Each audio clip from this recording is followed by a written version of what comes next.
통합 파트너에게 아무개라고 부른 황교안 대표. 과연 이 둘 간의 통합은 실현될 수 있을까? 많은 분들이 궁금해하는 대목입니다. 선거가 코앞으로 다가왔습니다. 이제 곧 선거입니다. 여야 모두 총선에서의 승리를 다짐했는데요. 오늘 한 조간신문에 여론조사가 실시돼서 그 결과가 보도됐습니다. 총선 때 과연 어떤 정당이 웃고 어떤 정당이 울까? 물론 미리 말씀드리지만 지금은 총선 전에 실시된 여론조사이기 때문에 막상 총선 뚜껑 열면 전혀 다를 수 있다는 것 제가 분명히 말씀드리면서 오늘 실시된 현재 여론조사 함께 보시죠. 4월 총선 정당 지지율. 자, 어느 정당 찍겠습니까? 어느 정당을 지지하십니까? 라고 물었을 때 보세요. 더불어민주당이 43.8%, 자유한국당이 24.5%, 정의당 7, 바른미래당 6, 그리고 우리공화당 1.4%의 순이었습니다. 없다. 아직 모른다. 이른바 무당파가 15.1%. 15.1%. 흥미로운 건 이 여론조사상에 무당파를 한국당이 다수한다 하더라도 현재 상태에서 여당을 이기기 힘들다라는 여론조사 결과가 나왔다는 게 한국당으로서는 상당히 좀 위감을 느낄 만한 대목일 것 같습니다. 그러나 여야 모두 아직은 섣불리 장담할 수 없는 것이 아직 선거까지는 기한이 남아있고 대한민국 정치의 1년은 세계 정치사의 10년 이란 말도 있듯이 그 안에 어떤 일이 벌어질지 모르기 때문에 양당 모두 긴장을 하고 있습니다. 여야 모두 총선 승리를 다짐했습니다. 여당은 재집권을 얘기했고요. 야당은 통합을 얘기했습니다. 먼저 이해찬 대표의 목소리부터 들어보시죠. 우리가 이기느냐 지느냐에 따라서 나라가 앞으로 더 발전하느냐 퇴보하느냐는 가려는 큰 분기점이 되리라고 봅니다. 총선을 승리해야 문재인 정부가 성공적으로 개혁을 완수하고 나아가서 민주당이 재집권할 수 있는 그 토대가 만들어진다고 봅니다. 황교안 대표는 보수 통합을 얘기했고 유승민 의원도 보수 통합을 얘기했습니다. 이어서 들어보시죠. 무도하고 또 불의한 이 문재인 정권을 심판할 날 다가오고 있습니다. 우리는 지금부터 하나된 힘으로 저들의 거대한 음모를 분쇄하고 또 정의를 회복할 무기를 방금질하겠습니다. 그리고 통합과 혁신이 그 최대의 무기라고 생각합니다. 불의한 문재인 정권을 심판하기 위해서는 그 첫걸음이 바로 통합이라고 생각합니다.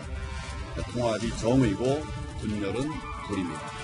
결국 이거는 이제 국회 안에 숫자의 힘이기 때문에 다음에는 중도 보수 세력이 어떻게 국회 과반을 차지할 수 있느냐, 그게 제일 중요한 거고, 아무리 늦어도 한 2월 초 정도까지는 중도 보수 세력 전체가 그런 어떤 보수 재건의 원칙에 동의를 하고 정말 힘을 합쳐서 그게 뭐 구체적으로 무슨 통합이 되든 연대가 되든 어떤 형태가 되든 이번 총선에서 이길 전략을 수립할 수 있느냐. 네, 조금 전 보셨듯이 한국당의 지지율이 민주당에 비해서 많이 낮게 나오고 있는 상황에서 황, 유 모두 보수 통합의 필요성에 대해서 언급을 한 겁니다. 그렇다면 과연 황교안과 유승민 함께 할 수 있느냐, 한 배를 탈 수 있느냐, 두 손 꼭 잡고 쎄쎄쎄 할 수 있느냐, 이게 관건일 텐데 이게 쉽지 않다는 전망입니다. 유아무개. 이 말 때문입니다. 유아무개. 황교안 대표가 유아무개라는 표현 안에 유승민 의원을 바라보는 황 대표의 심경이 담겨 있다는 분석이 나오고 있어요. 통합 얘기할 때마다 꼭 유아무개를 거명하면서 질문하는데 그거 꼭 유아무개 그거 언급하겠습니까? 가로 열고 가로 닫고 뭐 이런 심기 아니겠어요? 제가 생각하는 통합은 폭넓은 자유우파의 큰 통합이다 라고 유승민 의원에게 뭔가 감정이 있는 듯한 단어를 썼다는 거죠. 유아무개.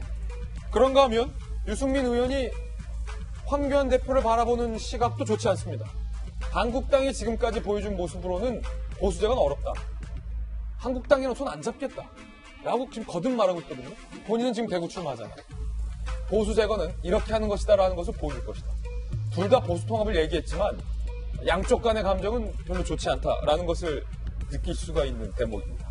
일각에서는 뭐 이름이 생각 안 나면 아무개라는 단어 쓸 수도 있지 왜 그래 라고 하시는 분들도 있을 겁니다. 그래서 황교안 대표가 다른 분을 부를 때 아무개라는 표현을 쓴 적이 있는가를 살펴봤는데요. 요때 한 번 있었습니다. 들어보시죠.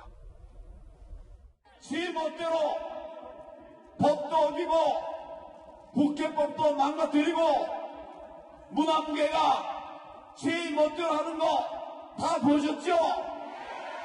도저히 참을 수 없어서 무기한 농성에 들어가자 했습니다. 반드시 끝장을 내겠습니다.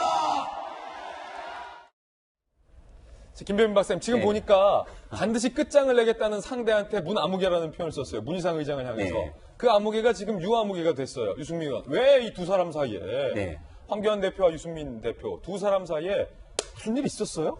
무슨 일이 있었죠? 지난 11월 달로 돌아가게 되면 황교안 대표가 전격적으로 보수 통합을 하겠다고 선언하게 되고 유승민 의원을 향해서 손길을 먼저 적극적으로 내밀었습니다.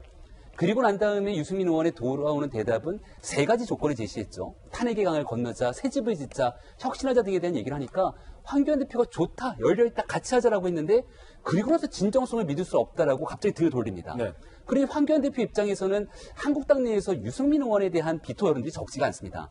그런 것들 다 차지하고 통합하려고 한 걸음 내딛었는데 유승민 의원이 저렇게 나오니까 통합을 시도했던 황교안 대표가 오히려 궁색하고 머쓱한 그런 지점에 이르게 됐던 상황들이 나타나거든요. 예. 그로부터 보수 통합이 멀어지고 지금 1월 달에 오게 됐는데 지금 상황에서 보수 통합을 하지 않으면 4월 총선을 앞두고 보수 진영 전체가 위기에 빠질 수 있다는 생각이 굉장히 가득할 겁니다.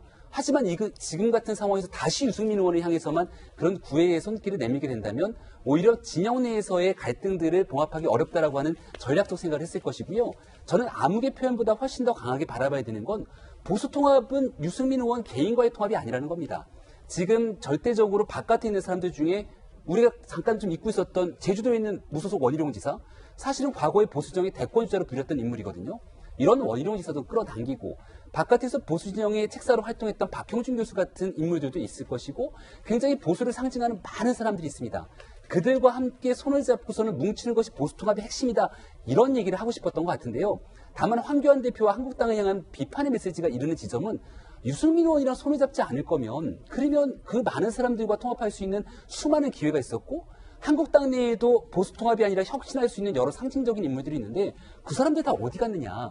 이런 일들 때문에 결국 보수 통합이 어려워지는 것 아니냐라고 하는 비판적 메시지도 담겨져 있는 겁니다. 그러니까 황교안 대표는 지금 시간은 얼마 남지 않았고 통합을 하지 않으면 정말 힘들어질 수 있다는 위기감이 봉착해 있고 하지만 유승민 의원에 대해서 뭔가 모든 것들을 다 이렇게 좀 에너지를 쏟는 모습을 보여주기가 쉽기 때문에 그런 것들이 응축된 단어의 표현으로 보이는데요.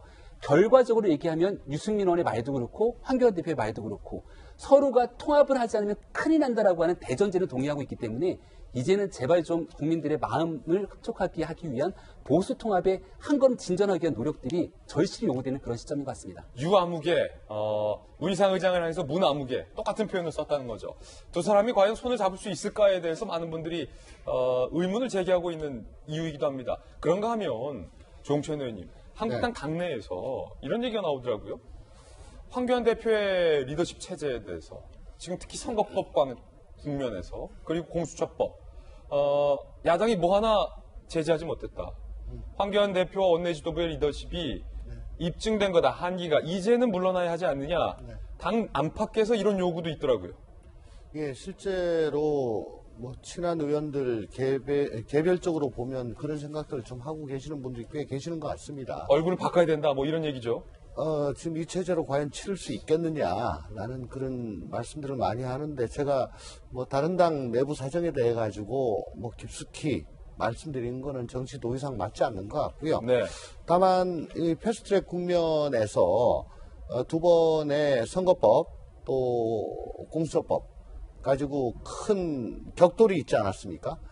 그때마다 제가 지켜본 바에 의하면은 참 전략이 제대로 수립이 안 되고 우왕좌왕하는 모습들을 많이 보였고 거기에 대해서 자유한국당 의원들이 굉장한 무력감을 느끼면서 도대체 어떻게 싸우라는 것이냐 또 뭐 때문에 싸우는 것이냐 뭐 이런 무력감을 많이 토로하시는 걸 봤어요. 이제 그런 것들이 좀 더 현실화되고 누적이 되면서 그런 말씀들이 좀 나오지 않을까 정도로만 추측하고 저 나름대로 생각은 있습니다만은 다른 당 얘기이기 때문에 그렇게 자세히 말씀드린 건 적절치 않다고 생각합니다.